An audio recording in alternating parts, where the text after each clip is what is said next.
As everyone knows, my name is Alex. I'm the editing. There's a Bryson here. Financial activity. So, what Zion Extra does is to promote empowerment. So, Zion Extra is a community intervention organization. It's a voluntary organization registered in the UK. But however, we operate both UK and Africa. So right now, Zion Extra is strengthening its partnership to other organizations so we can touch more on every other local country. Like now, we already get in touch with Spain and Germany. So we'll be doing the same activity we do in the UK. Mostly do is about empowerment, promoting health and well-being activity. According to World Health Organization, every human being is entitled to well-being information, whether poor, rich, background, it doesn't matter. So that is what Zion Extra believe, and that's what we are doing. We also promote welfare as well, like food bank. This place is BNA City Center. We get free food. So for the seafront, we go there once in a month. But however, use the media. So what we are going to do today, after the presentation, after I finish talking to you, we're going to have an interaction, what we understand about racism, how we're going to support our community, and maybe share ideas, kind of brainstorm how we can empower or, because I'm a very busy person, so maybe what I learned today from you, how to overcome racism, might help me, or another person also get insights to how to manage our community, because if you remember what happened to George Floyd, so he has been traced for many years, isn't it, by his colleague. I hope everyone were aware of that. And so maybe what we learn here today might help us if we have a colleague like that in the UK. So now, we're going to focus on why we are here. We are here because not just Floyd issue of it that actually made this program come up, because of the challenges ahead when it comes to us shaking hands and able to promote the voice that will protect our children. Because sometimes we might be doing very well, either because we have good education to be able to manage our community, but a lot of people doesn't understand what racism is all about. And they're stuck in there. They don't know the definition. They just heard it. People can accuse you now that you are racist, but they may not really, psychologically, they can't tell you what you did. And before George Floyd case, a lot of people have got away with racism. They have got many years they've been doing it. So they will do that because it's a psychological characteristics. So you can't actually pinpoint it, you know. This one is from Wikipedia. Racism is the belief that groups of humans possess different behavior, maybe traits, characteristics corresponding to physical appearance, and can be divided based on the superiority of one race over another. So now, I think we might get it clearly here. When we look at what Nigel Wade was talking about, they were saying, we were talking about racism, we were talking about to oppress others. It's a direct language. They need to oppress others. Don't care about Black and Afro-Caribbean culture or language. They don't care. You know, they don't, what I mean, they don't care.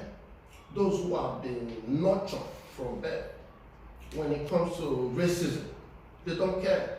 So, and power as well. So, these are things that have been going on for many years. Even today, majority of us experience it at our workplace, maybe on the street, depending on the job we do. I remember this morning I was talking to one of our sisters.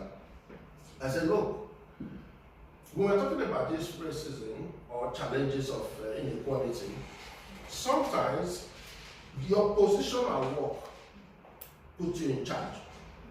However, some kind of thing you hear, you just don't want to listen to it. Doesn't mean that thing is not affecting other people. You know? So when it comes to power, I think everybody engaged in this power position. It can be African. I always like using the word African, British, African, or African American. I think a lot of people like using the word Black African. But if you ask me if I have the power to change the world, I will not let anybody call anyone any African Black anymore. But because we've been called Black, so this power somehow doesn't reflect.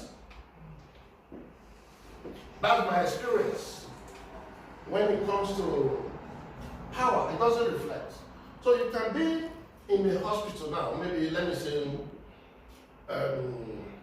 maybe Royal College Hospital, which is very famous, you know, and we have cleaner who just started work, and there's no induction yet. Still waiting to be given induction. So then you have this African doctor who's been there for 20 years. Hello, I'm doctor. No, it doesn't make sense. You're not supposed to be doctor. That is the spirit and psychological challenges Africans face all over the world. It's not just when I talk about United Kingdom or America, development, but in African soil, the same thing happened. Before we travel, they talk about visa, immigration, and all that. But when they come in, they doesn't do that. Those who are involved in this power. So these are many things that actually put together to explain when we're talking about racism. So now, hope I'm not talking too much. Any question? Any question? No, okay. Yeah, I think I've got 3 minutes left. So now, when we move out of, when we're talking about everyone is healthy now, you are aware. For someone to be healthy, to me, to be in a good health, that means you are good. You have good strength, everything, you have the capacity, you can think, you can make decisions, go to work, make the money. But now, when it comes to those who are having issue, mental health issue, that's another word that we sometimes never look into. You know?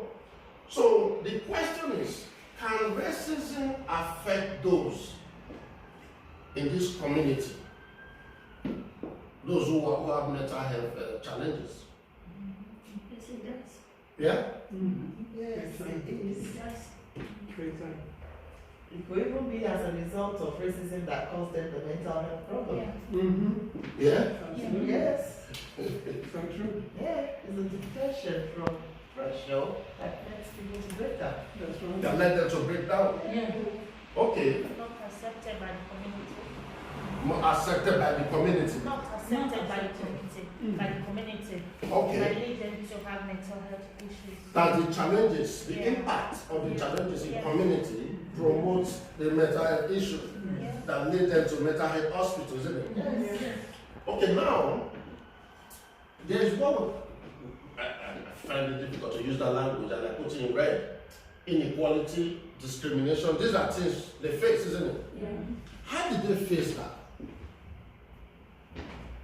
If you look out, if you look around here, when we're talking about power, we're talking about, which word would I use now? Let me see if the word is here. Standardized language. Let me, we're talking about standardized language. Do we believe that is another issue? Maybe structure? If you look at the definition here, if you look at the definition, this is NHS definition. This NHS language. So meta is about how we think, feel, and behave. Yeah? That's okay. If you go further, it says mental health problem can affect anyone. This is them. I don't know if you see how easy. I like it. Can you see it probably? Yeah? Without support and treatment, mental health problems can have a serious effect on the individual and those around them. This is NHS language.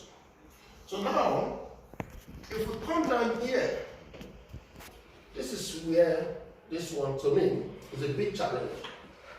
This one is like when we talk about health and social care language, when we talk about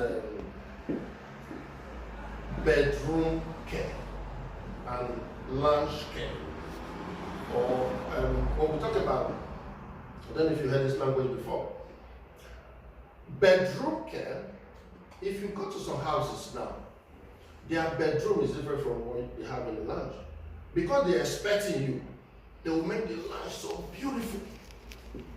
You know, they will make it so beautiful that when you come in, that smell, nice smell, oh, I like the lounge, you know. But you don't know what's in the bedroom. You don't know. So this one, to me, if you come down here, see the system has been structured under the Mental Health Act. This one is the bedroom I'm talking about. To promote anxiety, superiority, and rules that affect people with mental health issues. Do we agree with that? Because now, if for example, I have depression, depression, I don't think African people will have depression. Maybe I'm aggressive. I might be shouting on the street. Maybe my daughter is at the next door. No one sees her. I'm saying, hey, come here, I'm calling you. Then, the next thing, the person that saw me called the police already.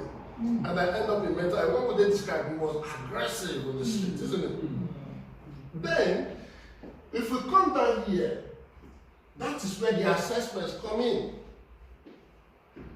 That means I'm traveling now. From this language, they meant to look after me now, look after my well-being. I don't have any issue before. But because of my culture, my background, my tradition, that's the way I talk. But I end up here. So, in 2016, the mind mental health was having challenges with this. They said, yes, we know that they are aware. You said this, you're going to look after them. But now, they end up in seclusion. 2016. So Mike was like, we're going to stop seclusion. They couldn't, because they don't have evidence. When the mind team comes into a hospital, there is a structure that they need to follow. There are rules. So they might not, in a mental health hospital, they might not be allowed in. If it's very active, depends on their training anyway. Before they come in, there are rules they need to follow. So when the tension there is high, yeah, you can put it there. So when the tension is high, they might not allow him, depends on their training. It's not like general hospital, where it's so calm, although you can see them stressful. But when it comes to mental health hospital, it's different. It's a different environment. Because someone who was aggressive in the street, they put him there now. I'm not here, let me just, I don't want to, let me just, I'm not here now. And you heard what I was doing on the streets. As a mind officer, which you are doing a voluntary job to support your community, you might not want to go in there. When you hear someone is being locked here because the person was doing this, that. So now, these things is still a package that we need to look into. How can we support mind to promote safe care when it comes to restraining in mental health hospital, when it comes to the standardized rules of assessment? Because Africans are finding it difficult to say, oh, this is me. I remember a scenario in Canterbury. I think one of Canterbury professor was saying about African who doesn't speak English, who are not English. So when it comes to assessment, the majority of them never gets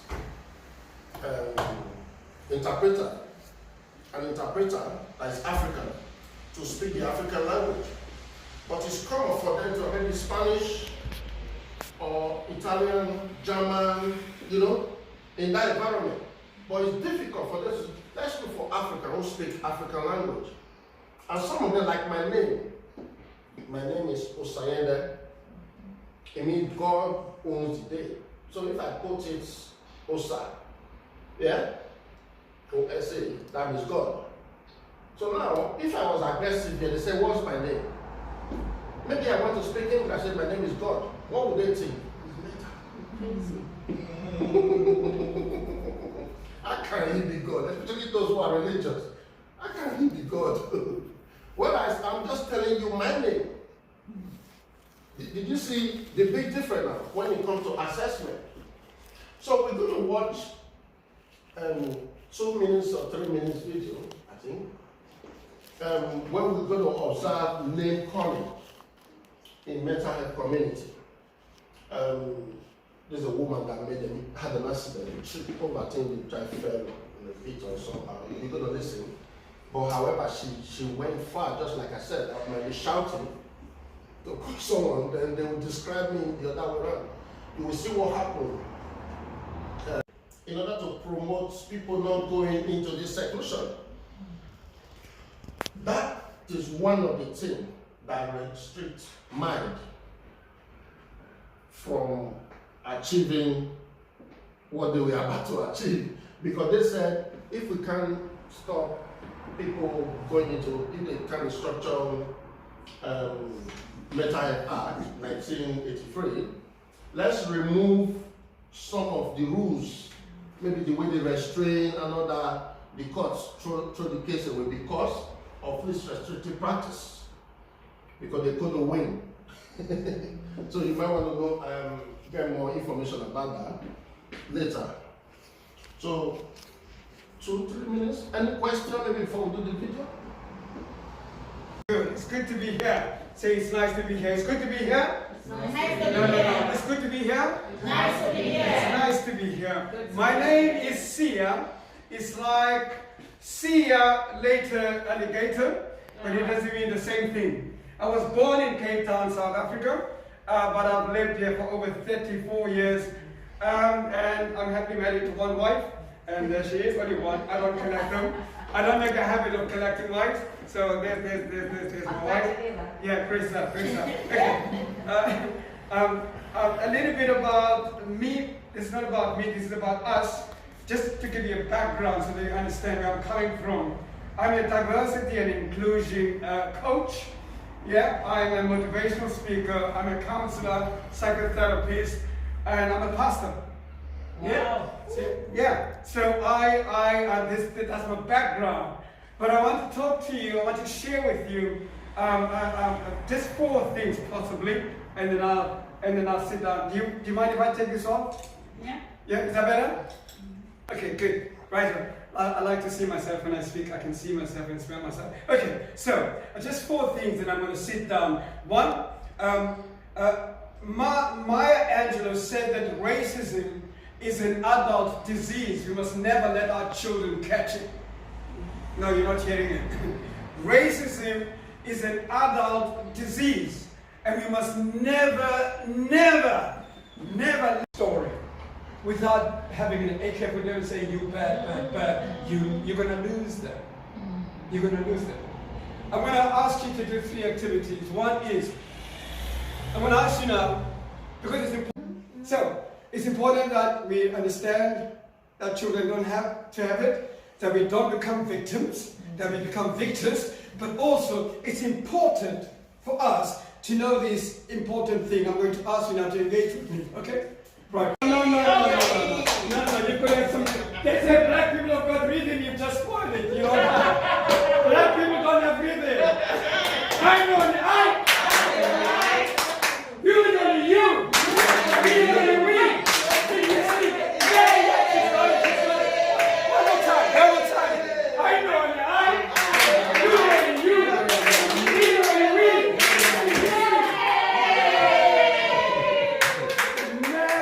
Never let anybody belittle you, dehumanize you. As a person, as a professional, you are born for greatness. Yes. You are born for greatness. Yes. God does not make mistakes. Yes. You are not here to apologize. I said to the court, I'm not here to apologize. I'm not here on planet Earth to apologize, not to explain my existence. As a professional, yeah, whatever capacity you practice in, you are not here to apologize for who you are, because you're the destiny child of God. Okay, so hi, I'm Sarah and I attended Alex's great training today from Zion Extra. Really good about racism, really thought-provoking. And this is... My name is Sia. I was invited by Alex to come and be present, and I had the privilege of interfacing with the people that were here, because I'm a great believer that there's only one race, and that's the human race. And I came to endorse that all of us, black, white, pink, yellow, green, we belong together. Yeah. When it comes to racism, today we talk about many awareness and how to overcome it. What advice do you give to our community, African community or the white community, American community? What advice do you give them? Nelson Mandela said, education is the most powerful weapon with which we can change the world. So it's education, education, education. Because we can we cannot claim ignorance is bliss. Knowledge is power. You've attended Zion Extra Equality program today. How did you find the event? I found it to be very educative, very informative, particularly when professionals are practicing every day, they have opportunity to express themselves. For me, it's a very important forum. I think we should continue at every level. But I'm more concerned about the definition, which I'm yet to understand. I will encourage professionals who practice every day to actually take this on board during assessment, when interacting with people from other cultures, from other religions, from other backgrounds. Professionals should always consider this. If you have to deal with racism, we have to start it professionally. And for those of us who are doing it in practice, we should always take it on board. As you mean health and well-being professionals should take racism serious? Every professional, in terms of nurses, social workers, healthcare workers, they should actually consider it in all their practice, in all their assessment. It's very important. You've attended the Zion Extra event today about equality. What do you think of the program in terms of racism awareness? Thank you very much for organizing the program. It was indeed inspiring and educative for me. From the program, I've been able to understand and get more boldness and more courage.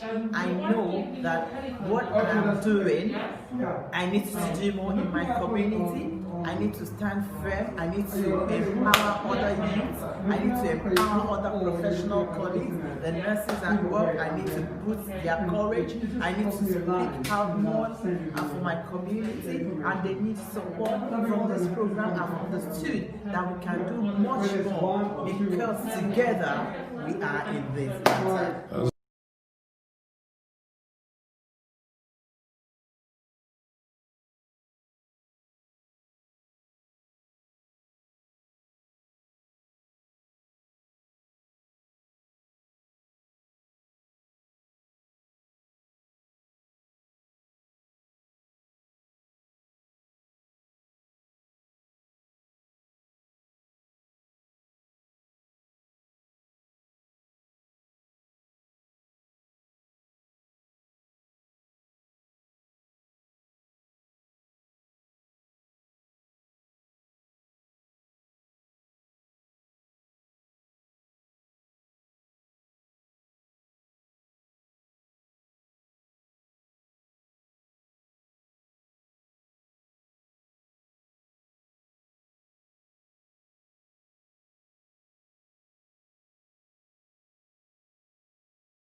you.